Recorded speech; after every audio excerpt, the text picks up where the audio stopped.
जदि आपण माने अंडारे किछि सुआदिया चटपटा बनैबा ପାଇଁ ଚାହୁଁଛନ୍ତି ताहले आजिर एई रेसिपी को निहाती थरे ट्राए करंतु। मात्र 10 मिनिट रे आपण माने अंडार एई चटपटा रेसिपी को बनै परिबे।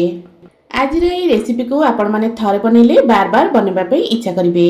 पिला माने को आजिर एई रेसिपी एत्ते पसंद आसीबो जे से माने मागी मागी खाइबे। नमस्कार, मु रश्मि यूट्यूब रे आपण समस्तंकु स्वागत। आशा करुच्ची आपण मानकु आज रेसिपी निश्चय पसंद आसीबो। वीडियो को संपूर्ण देखिबा पई अनुरोध। एबे चलंतु स्टार्ट करिबा आजिर रेसिपी। अंडा रे चटपटा रेसिपी बनेबा पई मु एठी 4टा अंडा को फटेकी नै जाईची। एबे ई अंडा रे हम दे देबा स्वाद मुताबिक लूण, ता सहित हाफ चमच रे भी कम एठी मु देइथिली गोलमरिच गुंड। लूण गोलमरिच गुंड को देई साला परे एबे ई सब जिंस को हमें भलो से टिके फेंटी नबा।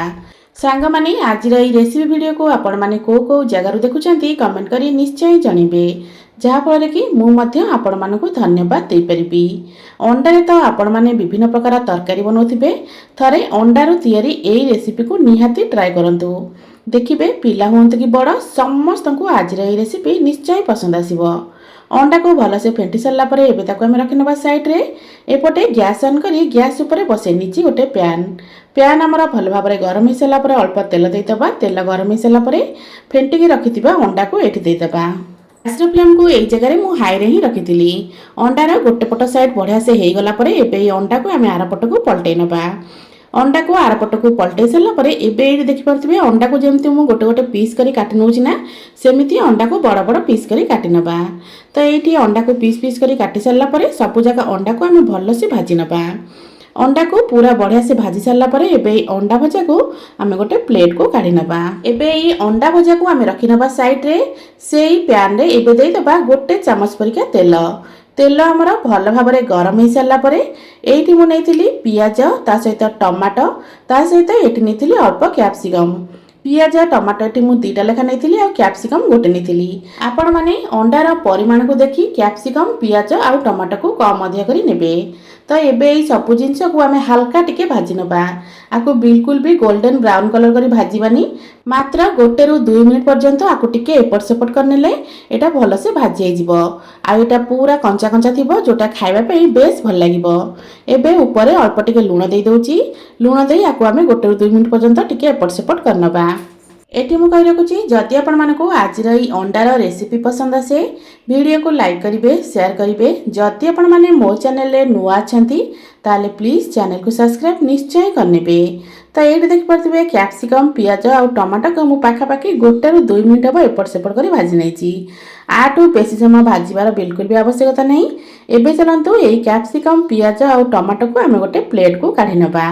मन रखिथिबे जेतेबेले कैप्सिकम, पियाज, टमाटो को भाजुथिबे गैस र फ्लेम को हाई रे ही रखिथिबे।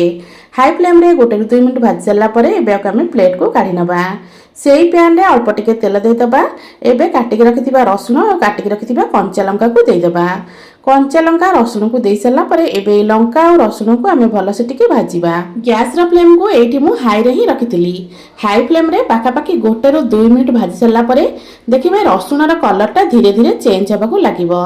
रसुण र कलर जेतेबेले धीरे धीरे चेंज हो जिवो ना, आम एठी ऐड करबा 1 चमच सोया सॉस, ता सहित 2 चमच टमाटो सॉस।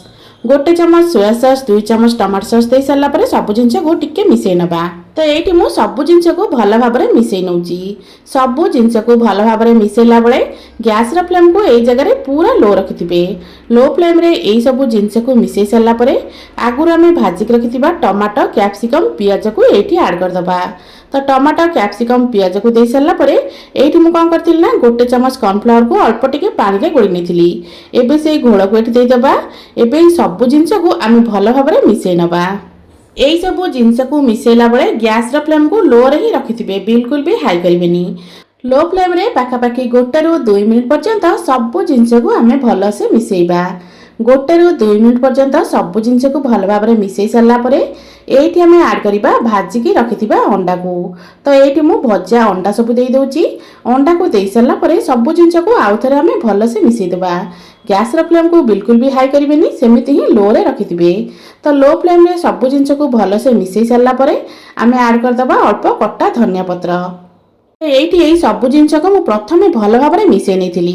ସବୁ ଜିନିଷକୁ ଭଲ ଭାବରେ 1-2 ମିନିଟ୍ ପର୍ଯ୍ୟନ୍ତ ଏପଟ ସେପଟ କରି ମିଶାଇ ସାରିଲା ପରେ ଆମେ କାଟିକି ରଖିଥିବା ଧନିଆ ପତ୍ର ଅଳ୍ପ ଏଠି ଦେଇଦେବା। ତ ଏଇଠି ଦେଖିପାରୁଥିବେ ସବୁ ଜିନିଷକୁ ମୁଁ ଭଲସେ ମିଶାଇ ନେଇଛି। ଏବେ ଚାଲନ୍ତୁ କଟା ଧନିଆ ପତ୍ର ଏଇଠି ଅଳ୍ପ ଦେଇଦେବା। କଟା ଧନିଆ ପତ୍ର ଦେଇସାରିଲା ପରେ ଆଉ ଥରେ ଆକୁ ଆମେ ଟିକେ ଗୋଳେଇ ନେବା। अंडारे तो आपण माने विभिन्न प्रकार रेसिपी बनाउथिबे। अंडारू तियारी एई चटपटा रेसिपी को निहाती थरे ट्राई करंतु। आशा करूची आपण मानकु आजिर रेसिपी निश्चय पसंद आस्तिबो।